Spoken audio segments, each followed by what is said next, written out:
Typically, one of my favorite things to do with my small business is develop new products, but honestly, if I knew how hard this bag was going to be to make, I probably wouldn't have begun this journey. But for the next 40 minutes or however long this vlog is, we are going to go on a journey together that has spanned the last 2 weeks of my life when I haven't been working. I have been staying back late at the studio to try and redevelop my tote bag. I have been getting some requests for a smaller version of our Take Me With You tote, which has been our bestseller since I launched it 2 years ago. And I think the girlies are just wanting something that is a little more for everyday use when they're not going to work and they're just hanging around, going out with girlfriends, going to the bookstore, having a cute fun day out. This is the finished version on what I landed on, but it did not start out like this at all. But let's go on that journey together and I'll see you on the other side. Hello everyone, welcome back to my channel. My name is Sav and this is the Matchy Life YouTube channel, all the behind the scenes of my small business, Matchy Australia. The sun is setting and I have all of my work done for the day. So I am going to dive into another tote bag pattern that I have been working on for what feels like months, but it's probably only been 2 months now. The reason why these things take a while is I have to do them in between sewing all of the orders for my small business that you guys place on matchy.au. Most of the orders are made to order, personalized, so they take me a little bit of time. I digress. A few vlogs ago, I showed you guys this tote bag that was made of a cotton canvas, a very specific and thick cotton canvas. I love this bag. I love it even more as the day goes on. So I've actually made 3 versions of this bag. There's 2 of them here and one of them I actually use quite often. I really love this bag, particularly the size. It is a smaller version basically of the tote bag. I think it's just really cute and handy. I specifically love the length of the straps. They're a little bit small on this one, but they're more accurate on this one. It should measure, I think, 12 or 13. Yeah, 13 centimeter inch drop. Basically, I really wanted to work with this bag, but the canvas is way too thick for my sewing machine. I am upgrading or getting another sewing machine, but in the interim or until that is 100% necessary and I find the perfect one, I am having to put the heavy duty canvas on pause for a minute. I think it's really, really beautiful. I'm also working with manufacturers to develop some other concept bags that I have. So this type of bag might be something that they have to do, just because the 2 times that I tried to make this bag, I had issues with my machine. You will notice here that the sides of these bags have a triangle corner. That was particularly the bit I couldn't do on my machine. I couldn't get in there to do the corners properly. I had an inkling that I would eventually turn this tote bag design into a fabric version of it. So my traditional quilted fabric version. I might have updated you in another vlog, but I updated the pattern and it has like a circular bottom. So that's the pattern I am working with today. All of my patterns I make myself using an Adobe program called Illustrator, and basically I map out all of the sizes, I make it into A4 printable sheets, I print it out, I cut it, and then I've got my pattern. So I'm going to put these down for now and we're going to investigate how we're going to turn this pattern into a quilted bag.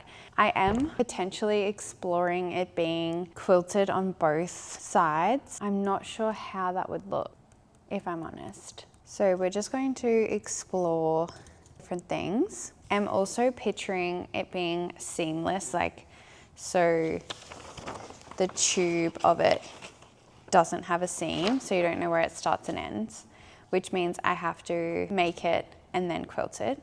So I'm going to try that. And then we're going to do some accent. I'm going to do it in the strawberry fabric, and then I'm going to accent it with some strawberry gingham, which I think will look really nice. This one is obviously the test bag, so I'm gonna use some scrap fabric to do it, and if I need to put pieces together, I'll just patchwork it. It's not gonna look perfect because it's literally the first one, but I need something for a pocket, which looks promising. That looks good for a strap, so I'm gonna do those for the strap. My mum has been helping me out. That looks good for a pocket, so I'll put that aside. My mum's been helping me out in the studio lately, and one of her jobs was putting together, like sorting out all of my scrap fabric. So she's basically put together all of the pieces that match and put them in these IKEA bags, which has been really helpful, particularly when I'm doing train cases and things like that have little pieces. And it just helps me from dipping into the bulk. So I want to accent this as probably the bias binding as well, but also the top strip. So I'm going to do 2 of them. Essentially, the bottom of the bag, the raw seams would be hidden with bias binding, but the top of the bag needs to have something. So I'm going to put a accent strip of probably about 1 inch across the top. So only 2 of these across the top, and this won't be quilted. So I'm gonna leave it at that perfect length. I might actually go 1.5 inches just to allow for that seam. I'm trying to work out in my head where everything needs to go. We also need a bottom, so 2.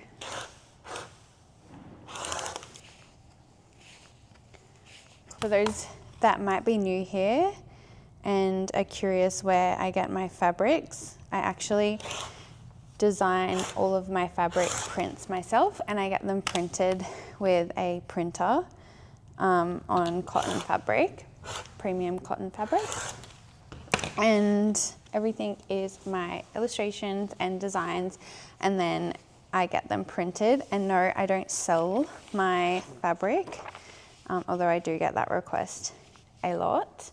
I started out buying from, we only really have one fabric store here in Australia, unless you were wanting to go to like boutique stores. We only have one, which is Spotlight. I assume they're like Joann's over in the States, but they have way less variety. But they're really good because they collaborate with Australian designers quite a bit.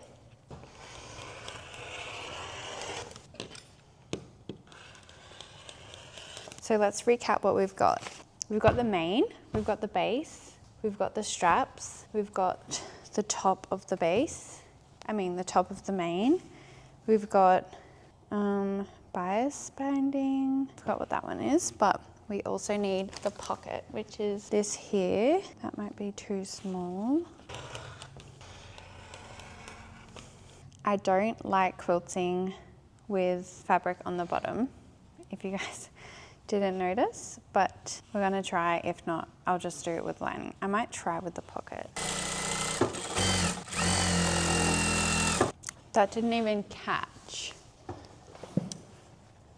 So I did it on the top there, but it didn't even catch on the bottom. So we'll try that again.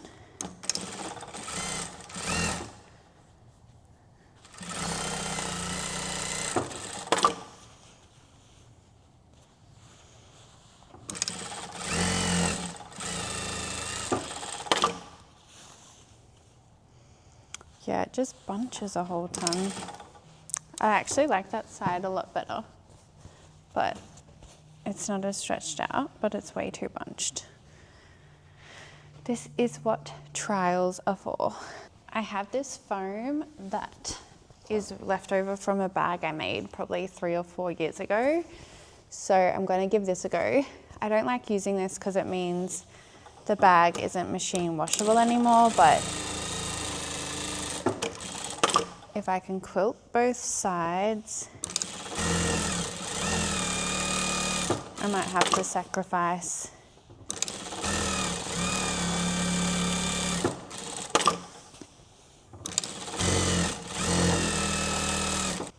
Cool, so that's the result with the foam.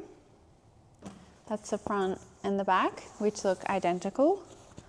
So that's really promising.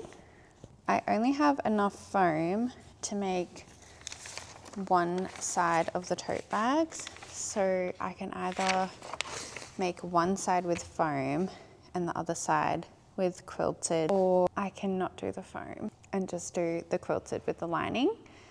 And then I can test the foam another day when I get some more. I literally haven't used that foam in a really long time. Like, this was the bag I made with the foam, and I made this was one of the first bags I ever made. So, and I was like, it's got my old Craft with Sav logo on it. So that's got the foam there. I'll see if there's any more foam. I'm really not sure what I want to do. I might do one side quilted and then the inside lining just not quilted. Okay, so I've decided to do the base with the foam, and then I'm going to do the main with the nice fluffy quilting. So let's see how this goes.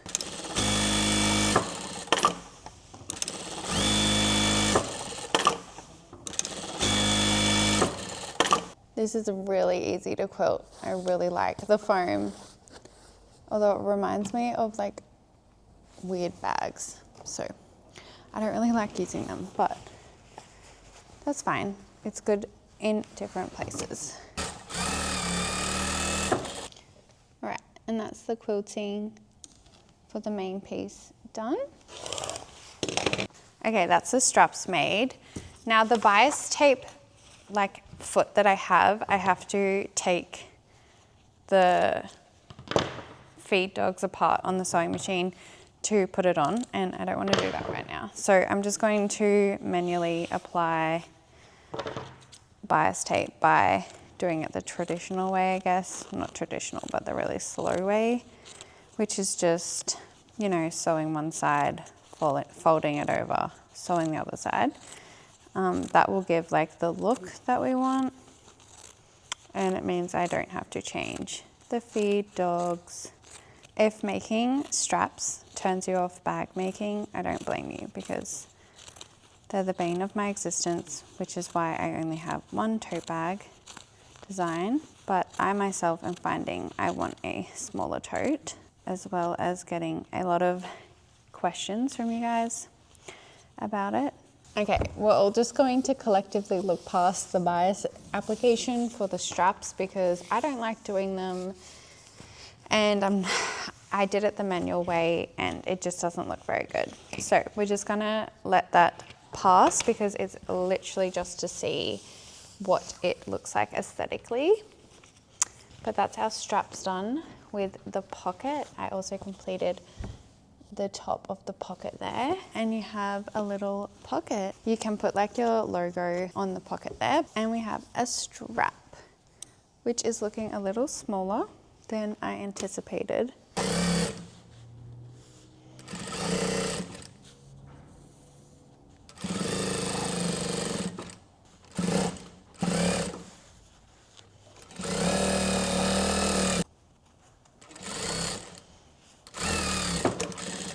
Cool. That will fit, which is what we are testing. Oh, it's wrong. It is wrong. Oh. I knew it would be wrong. Why would it have worked? I need to go right sides together.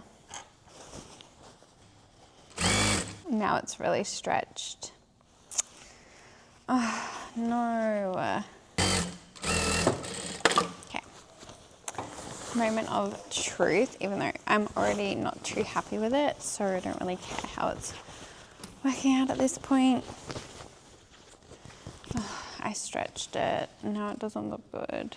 When I just unpicked it then, I just stretched it a whole bunch, so it now doesn't look very good. The strap's also really small. That's what testing is all about. Nothing is going to be perfect the first go, which is why patterns take a really long time to perfect. Like, I take for granted my tote bag that I have now, because that was such a great pattern, but I forget how long that one took me to make.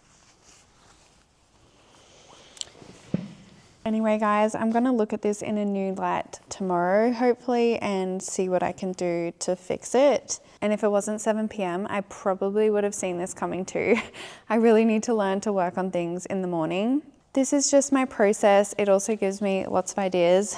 I won't go to sleep thinking about this bag now because I know what it looks like. So that's a plus, I guess. Okay, we are back for round 2 of working with this new tote bag. I'm getting excited because I completely forgot that there was actually another style that I wanted to try. So I'm gonna try that with you in this video as well. But I have been using this bag and I do like it. I like the size. Obviously, it is not perfect for the faults that I mentioned previously, but the size is really good. Also, having the smaller straps is actually really annoying because it doesn't go over my shoulder that well.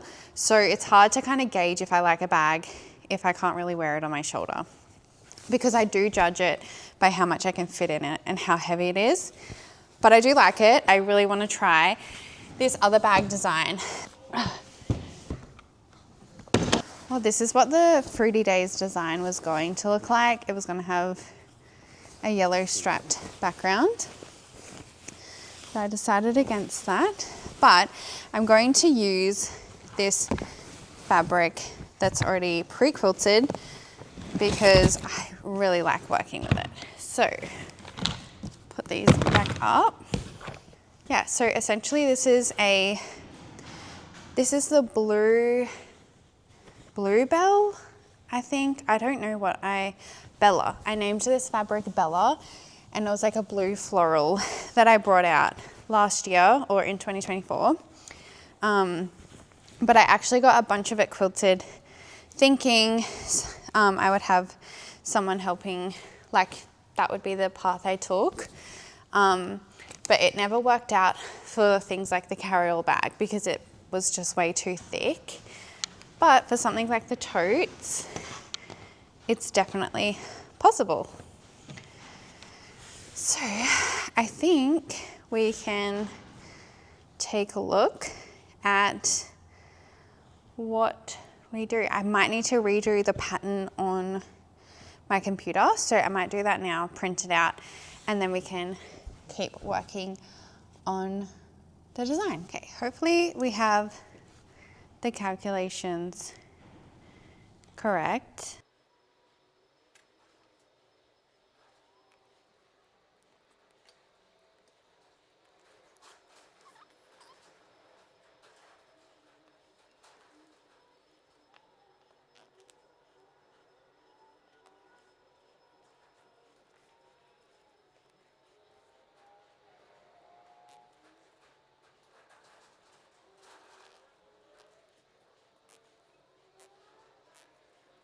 I've just cut the straps and I'll intend to like put bias binding on the edges, but just for the test, I'm not going to worry about it. But that is more like the length we're going for because it has to overlap on the bag as well. So I've got 2 straps and the body and the sides. This size is concerning me. It looks a little bit small, but I need to also remember people want a smaller bag. Now I just need to do the pocket.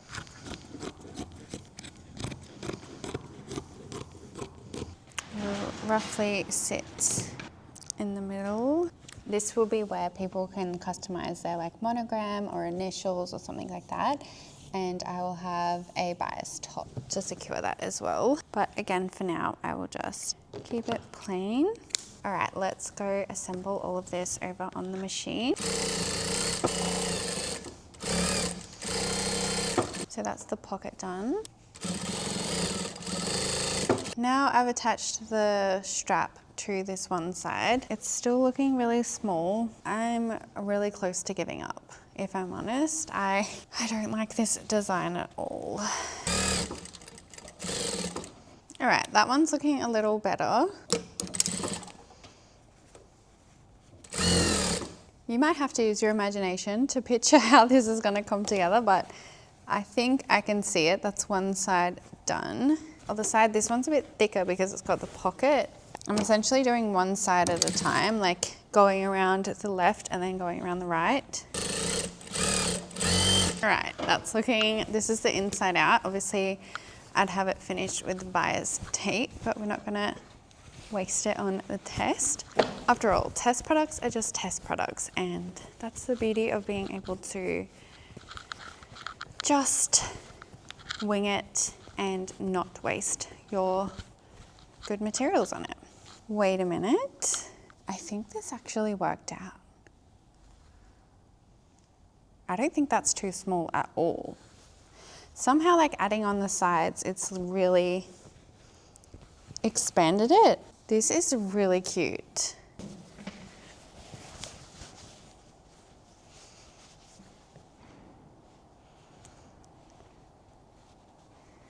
Okay. I'm kind of liking this a little bit more than the tote. I'm also thinking what putting these the other way would do to the structure of it. Like even putting everything, like rotating everything the other way. What I mean by that is my quilting lines are going down, but I wonder what it would do to the structure if they were going. I might give the vertical a go. I can see there it's like kind of wanting to pull in, but this like the vertical lines are holding really nice structure here. I have done some vertical. Yeah, I think I'm gonna try out some vertical structure. I also then might add a bit of bias binding to see what it does. I don't think I need to do the pocket again. The pocket's a good size. Let's see if the pocket holds a phone. Okay, I have my phone. Yeah, that fits perfect. What about a water bottle? No. This also won't have like internal compartments because it's more like a market tote. This is a side-by-side comparison. Both of them are really cute, but I'm really liking this way. No, maybe I try this design in this kind of material. I think I want to do 2 more tests. I want to do this with the quilting lines the other way, and then I want to do this material in this pattern. So this is option 1. It has the quilting horizontal. I definitely don't want to do a French seam on the side. It does add a little bit more structure, but it completely changes the design of it. The whole point, I feel, is to like see the side panels. So I definitely don't want to do that. I also do like how it is. And then this is the first sample of this second design, and that's like naturally sitting in. So I definitely like how that sits a little bit more. These are all really rough, by the way, like they're definitely not gonna look like this. And then we've got this one here, and I just wanted to sample it again so I could see what it was like with this pre-quilted material. And then I also did the French seam at the bottom. This was originally my idea for this tote bag, is to have the French seam, and I do really like this bag. So I think if I'm going to have the quilting down the vertical way, I'm going to do this pattern. And if I'm going to have the quilting horizontal, I'm going to do this pattern. So now I just need to decide what tote bag pattern I'm going to bring out. This one is obviously a little bit bigger. That is intentional. So they're 2 completely different sizes. This one is pretty much the same size exactly as the tote bag I already have out. And then this one is a bit smaller. It's getting dark here, so excuse the lighting, but I would love to know your opinion on what one. It's a little hard to see. They're not stuffed. A little bit of stuffing will do the trick. So this is pattern 1. Longer straps, different straps altogether, just like that. And then that's with the French seam, but I don't know, maybe I do like the French seam.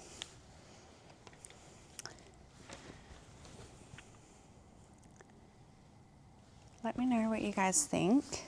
I think I like that one without the French seam. The French seam adds a lot of structure.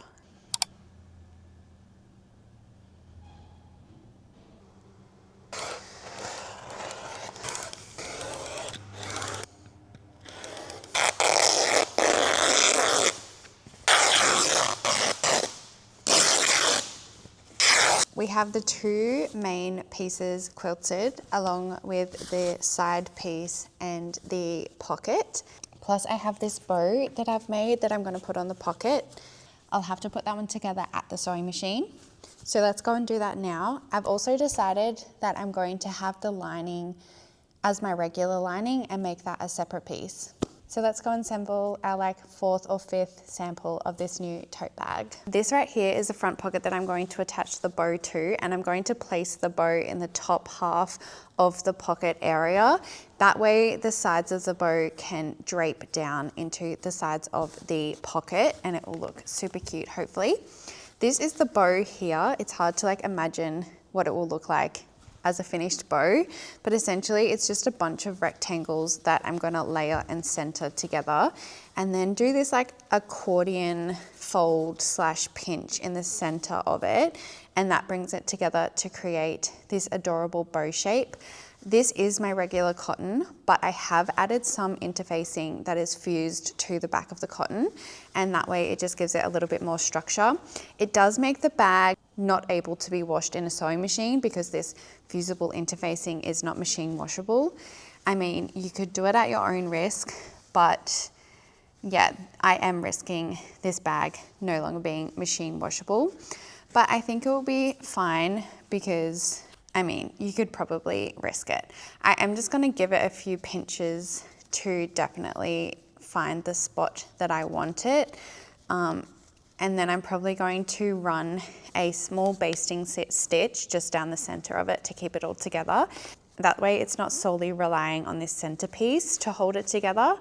And I can also, what I'm trying to do is bring this center fold a little bit more forward than the side folds, only by like 1/4 of an inch. So it looks like that, if you can even see. But that makes it so the front bit here is a little bit more prominent than the sides. And I think that is looking really cute. Okay, now I'm gonna leave it still bunched up like this because that will just make it easier to attach. I'm gonna find the center of the pocket just by squeezing it and creasing it. And I'm attaching this piece where I want it. I'm then going to put the bow inside, pull this down and fold it over and make sure that there's enough. It's a little bit tricky, but you want to get it as tight as possible. And just pop a stitch there. That way you've got a little bit more room to work with this piece. This is now the time where I'm like wanting to manipulate the bow a little bit to position it exactly where I want it. So the corner of it is going to go down there, and then this bow bit is probably going to be a little bit taller. Is almost perfect placement, and you can just kind of adjust it as you go. I'm literally just playing with it to get it in the perfect position. Now, I don't want it to, at the moment it's kind of frowning, and I don't want it to do that. So I'm thinking about putting a stitch in that back ribbon and just stitching along there. So that stops it from frowning. And there we go. I'm really happy with that bow. So let's hope it looks just as good on the bag. I'm gonna do the rest of the bag and we'll come back and see how it all looks. I have put a lot of scraps in this bag just to pop it out because you only really get an accurate representation of tote bags when they are completely stuffed. But I'm really happy with it. There are a few minor tweaks, but overall, I think we've successfully done it. Now, let's just recap. the first one we did was this strawberry one with the round base. The second one was we tried the pre-quilted fabric with the round base and then another seam. I did like that one. That could be something for the future. And then we tried more pre-quilted fabric, and I landed on wanting to do the lines horizontal instead of my typical vertical. But as I was doing this one here, I realized majority of my prints are designed to be done vertical, so that's probably not going to work for most of my prints. So I had to kind of park that idea and just work with the horizontal one. It does have, and just work with the vertical one, I should say. It does have the same vibe, but it's not going to lay as aesthetic as the other quilted. Like, it kind of bunches in a little bit, but as you can see with this one, when you fill it with all of your belongings, it's not going to matter. But yeah, I really like it, and I do need to revisit how I do the top of it. If I do it with like maybe a little bit of normal fabric, or I'm not too sure, maybe bias binding, but that is all something I can work out with time. But ultimately, I'd love to hear what you guys think of this new style. I really, really like the bow at the front, and I think I'm going to incorporate that bow in a few other things. The strap length is perfect. It's a little bit smaller in size than the tote bag I currently do. So I think it's a nice in-between weekender style. I've just put a French seam on it, and I think if I'm gonna have the quilting going down, it's gonna have to have a French seam, because otherwise it just doesn't hold. Okay, I'm giving up for now because I need to take a break from this and just revisit it later, but I hope you guys enjoyed this video, and I'll see you next time.